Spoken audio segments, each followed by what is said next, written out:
Hello বন্ধুগণ, welcome to my YouTube channel cricket with Ani. আজকে আমরা ডিসকাস করব CSK versus Punjab preview. Okay, তো আগের ম্যাচটা আমরা একটু জেনে নিই যে পাঞ্জাব কোথায় ছিল অ্যান্ড সিএসকে কোথায় ছিল। পাঞ্জাব লাস্ট ইয়ার থেকে যা পারফরমেন্স করছে তো পাঞ্জাব ইজ টপে এসে এখন। সিএসকে পারফরমেন্স লাস্ট 2-3 বছর থেকে ডাউন চলছে। 2-3 বছর থেকে ডাউন চলছে, আর যাদের পিক করছে আমার মনে হয় না খুব একটা প্রপারলি। সিএসকে ম্যানেজমেন্ট আগে যেটা ছিল যে টোটাল একটা কোর টিম তৈরি করতো, বাট এখন পুরোটাই চেঞ্জ হয়ে গেছে। সিএসকে পারফরমেন্স টিমের পুরো ওভার পুরোটাই তো একা ধোনির উপরে ছাড়া যায় না। ধোনি একাই কি করে নেবে? তো পুরো টিম সাপোর্ট থাকলে তবে একটা টিম জেতে। তো ডেফিনেটলি টিম সাপোর্ট না থাকলে তো হবে না। আগের ম্যাচে আমরা দেখি সিএসকে খুব কম রানে 127 রানে অল আউট হয়ে যায়। তো সিএসকে ব্যাটিং পুরো এক্সপোজ হয়ে যায়, এক্সপোজ করে দেয় রাজস্থান রয়্যালসের বোলিং।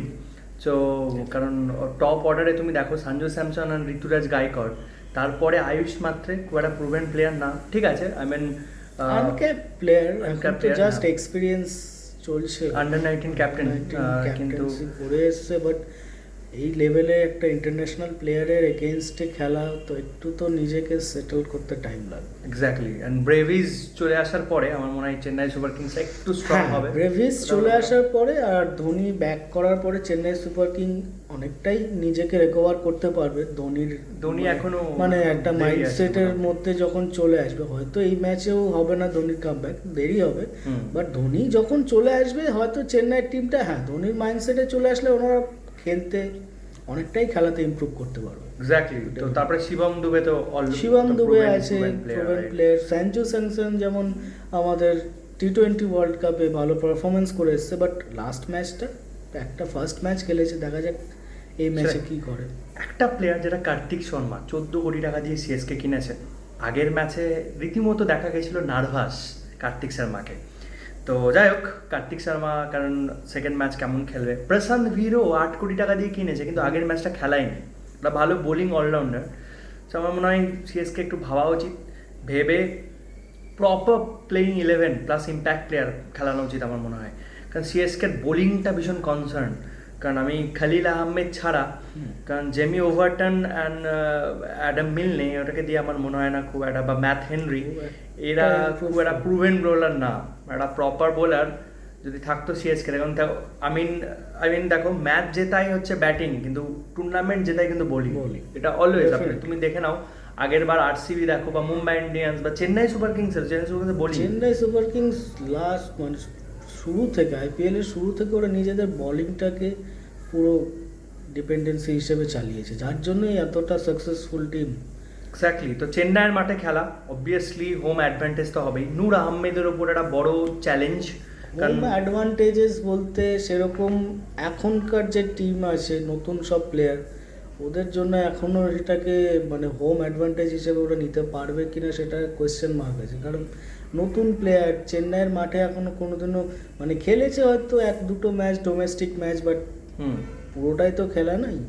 আগের যেসব টিম ছিল যেমন চেন্নাই, পুরো যে টিমটাকে সেটেল করে চলতো, এভরি ইয়ার্স ওরা 1-2-3টে প্লেয়ার রিলিজ করতো, বাট ওদের যে প্লেইং 11 ছিল প্রতি বছর সেমই চলতো, 1-2 চেঞ্জেস হতো, বাট ওদের কাছে সেটা হোম অ্যাডভান্টেজ হিসেবে থেকে গেছে চেন্নাই। সেটাই, বাট এই মুহূর্তে এটা হোম অ্যাডভান্টেজ বলে খুব একটা ওদের সাপোর্টিভ আসবে না। এবার আমরা ডিসকাস করি পাঞ্জাব। আগের ম্যাচ পাঞ্জাব গুজরাটের বিরুদ্ধে যথেষ্ট ভালো খেলেছে, কিন্তু একটু মিডল অর্ডার মনে হয় কোথাও ওনার চোখ করেছে।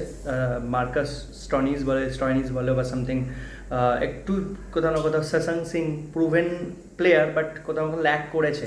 বাট একটা প্লেয়ার কিন্তু দেখতে হবে, কুপার কনলি। আই মিন ওই প্লেয়ারটা অস্ট্রেলিয়ার প্লেয়ার, ভালো প্লেয়ার, খুব dependable player and attractive player. কারণ আমাদের পাঞ্জাব কিন্তু ভীষণ সেট টিম। হ্যাঁ, আগের বছর যেহেতু আরসিবি খুব ভালো খেলে দিল বলে হয়তো ফাইনালটা জিততে পারেনি।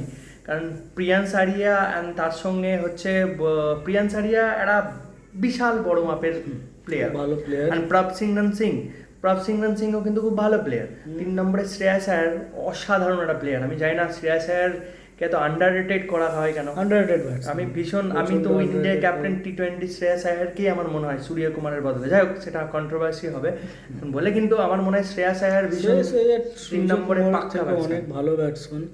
এক্স্যাক্টলি কুমার একটা ম্যাচ খেলে দিল, but Shreyas Iyer is consistent player. Exactly. প্রতিটা ম্যাচে রান করার মতো ওর স্ট্র্যাটেজি। তো 4 নম্বরে কুপার কনলিটা ভীষণ স্ট্রং একটা ব্যাটিং দিচ্ছে পাঞ্জাবকে। তো শশাঙ্ক 5 নম্বরে, 6 নম্বরে হচ্ছে তোমার আপনার লাইক মার্কাস টনিস। তো মনে হয় যে টিমটা কিন্তু খুব সুন্দর ব্যালেন্স টিম। লাস্ট ইয়ারের পারফরম্যান্সটাকে ওরা ক্যারি করছে। আর 8 নম্বরে মার্কো ইয়ানসেন, মানে অবভিয়াসলি মার্কো ইয়ানসেন খুব ভালো একটা অলরাউন্ডার প্লাস লাস্টে এসে 2-3টে 6 মেরেই দেয়, রাইট। আর আমরা বোলিং এ যদি দেখি পাঞ্জাব কিং এ, তাহলে বোলিং এ আমরা কি পাবো? আমরা অবভিয়াসলি মার্কো ইয়ানসেনকে পাবো, একটা দুর্ধর্ষ বোলার। আমরা পাবো অর্শদীপ সিংকে পাবো, একটা অসাধারণ ইভেন স্পিনিং তুমি দেখো কতটা ইউজি চ্যানেল নাম্বার 1 আইপিএল এর স্পিন বোলার আছে। এক্স্যাক্টলি, ইউজি চ্যানেল কেন এত বেশি উইকেট টেকার আইপিএল এর, সেটা ইউজি চ্যানেলকে কেন সাইড করা হয় আমি ঠিক বুঝি না। যাই হোক, সেটা তো জানে পলিটিক্সেরই, সব জায়গাতেই পলিটিক্স আমার মনে হয়। তো বোলিং কিন্তু অসাধারণ বলে, মানে সিরিয়াসলি বলতে, মানে লাস্ট ইয়ার পাঞ্জাব আরসিবি এতটা ভালো ইমপ্রুভ করেছে কেন? ওদের বোলিংটাকে ওরা দেখেছে। সেটাই, আর বোলিংকে যতটা ইমপ্রুভ করা হবে টুর্নামেন্টে ওরা ততটা এগিয়ে থাকবে ডেফিনেটলি। সেই হিসাবেই ওরা সেই স্ট্র্যাটেজিটা মেনেই চলেছে। আর জেভিয়ার বার্নলেট, ও হচ্ছে বোলিং অলরাউন্ডার। এত আগের একটা ওই 6টা কিন্তু ম্যাচ ঘুরিয়ে দিয়েছে গুজরাটের বিরুদ্ধে, যেটা ওর 8-9 নম্বরে নেমে ওটা দারুণ 6 মেরেছে সুন্দর। এটা কিন্তু 9 নম্বর অব্দি এর ব্যাট আছে, আর এদিকে বোলিং এত সুন্দর। সো আমার মনে হয় ভীষণ বিজয় বলো, অর্শদীপ সিং বলো, ইয়ানসন বলো, জেভিয়ার বার্নলেট বলো, বা ইউজি চাহেল বলো, ওনারা প্রপার একটা টিম। কিন্তু আমি দেখতে পাচ্ছি এর বোলিংটা এতটা স্ট্রং, চেঞ্জেসের কিছু দরকার নেই, কিচ্ছু দরকার নেই। বাট সিএসকে কে একটু দেখতে হবে, সিএসকে এখন একদম গোছাতে হবে পুরো, কারণ সিএসকে কিন্তু একদমই অগোছালো নিউ টিম, একটা ইয়াং জেনারেশনটাকে মানে হ্যান্ড ওভার করছে ওরা। ডেফিনেটলি একটু তো টাইম লাগবে নিজেদেরকে সেটেল করতে, বাট তাও টুর্নামেন্টের শুরু হয়েছে, টুর্নামেন্টটাকে লাস্ট অব্দি টপ অফ দ্য টেবিলে নিয়ে যেতে গেলে সময় তো বেশি দেওয়া যাবে না। হ্যাঁ এক্স্যাক্টলি, মানে তাড়াতাড়ি, কারণ 14টা ম্যাচ মনে হচ্ছে যদি একবার কনফিডেন্ট লো হয়ে যায়, তো এই গেমটা পুরোপুরি কিন্তু কনফিডেন্ট। টি-20 game is all about confident. দেখলেন যে বরুণ চক্রবর্তীর কি অবস্থা, কারণ টি-20 নাম্বার 1 বোলার, সে আজকে কত বাজে আন্ডার কনফিডেন্টের জন্য কিভাবে ল্যাক করছে। কালকে 2 ওভার 31, যে প্রিমিয়াম বোলার, মানে কলকাতার সবচেয়ে ভালো বোলার বরুণ চক্রবর্তী। প্রতি ম্যাচে 3-4টে করে উইকেট নেয়, সে আজকে উইকেট নিতে পারছে না। তো চেন্নাইয়ের ক্ষেত্রেও সেম। কার্তিক শর্মাকে আমরা ফার্স্ট ম্যাচে দেখেছি, তো প্রাইস ট্যাগটা অনেক হাই, 14 কোটি টাকা। তো ওর কিন্তু খুব নার্ভাস দেখলাম, ফিল্ডিংয়েও ভীষণ নার্ভাস, একটা ক্যাচ ছেড়েছিল ইভেন আগের ম্যাচে। তো সূর্যবংশী 15 বলে 50 করে দেয়। তো আমার মনে হয় যে সিএসকে একটু ভাবা উচিত, কারণ অবভিয়াসলি অনেক অভিজ্ঞ টিম, 5টা আইপিএল ট্রফি, সো অবভিয়াসলি অনেক অভিজ্ঞ টিম, বসে ভাবা উচিত। প্রসনবীরকে খেলানো উচিত, খুব ভালো বোলিং অলরাউন্ডার। যখন 8 কোটি টাকা ইনভেস্ট করেছে, আমার মনে হয় প্রসনবীরকে খেলানো উচিত।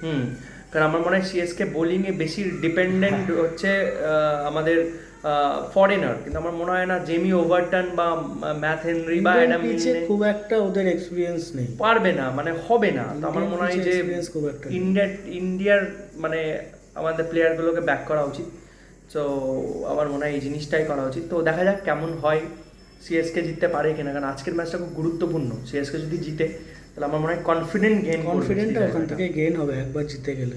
সেটাই। তো ঋতুরাজ গাইকার অ্যান্ড সঞ্জু স্যামসনের উপর অনেকটাই নির্ভরশীল, কারণ এরপরে কিন্তু হ্যাঁ ব্রেভিস এসছে, এটা একটা ভালো ব্যাপার যে ব্রেভিস খেলবে এই ম্যাচে। তো ইনজিয়ার্ড ছিল, কারণ ব্রেভিস থাকলে কারণ ব্রেভিস এতটা ভালো ফর্মে আছে, সেই জায়গাটা কিন্তু ব্রেভিস ধরে নেবে। তো আশা করছি ভালো খেলবে সিএসকে। আমরা সবাই চাই যেন একটা ভালো ক্রিকেট হোক, সব থেকে বড় কথা, তাই না? অ্যাট দ্য এন্ড তো ভালো ক্রিকেটটা দেখার জন্য, এটা আইপিএল আমাদের কাছে উৎসব। এক্স্যাক্টলি। তো সেই জায়গায় দাঁড়িয়ে আমার মনে হয় যে আগের ম্যাচটা যেটা দেখলাম 127 অল আউট, খুব বাজে খেলো। কোনো শুভেন দুবের একটা 6-এর পর আবার একটা 6 মারতে যাচ্ছে, এই পরিস্থিতিতে আমার মনে হয় এটা, যাই হোক, এটা একটু ক্রিকেটিং সেন্স এটাকে বলে না অ্যাকচুয়ালি। যাই হোক, তো আশা করছি এবার ভালো খেলবে, একটা ভালো ম্যাচ হবে। তো আপনারা সাপোর্ট করুন, আপনারা এগিয়ে আসুন, আপনারা সাবস্ক্রাইব করুন, কমেন্ট করুন। আমাদের কোনো ভুল ত্রুটি হলে অবশ্যই সেটা মার্জনা করুন অ্যান্ড অবশ্যই কমেন্ট করুন আরও কি ইমপ্রুভমেন্টের জায়গা। তো- শেয়ার করে দিন আপনাদের বন্ধুদের কাছে চ্যানেল। একদম। চলুন, থ্যাংক ইউ সো মাচ।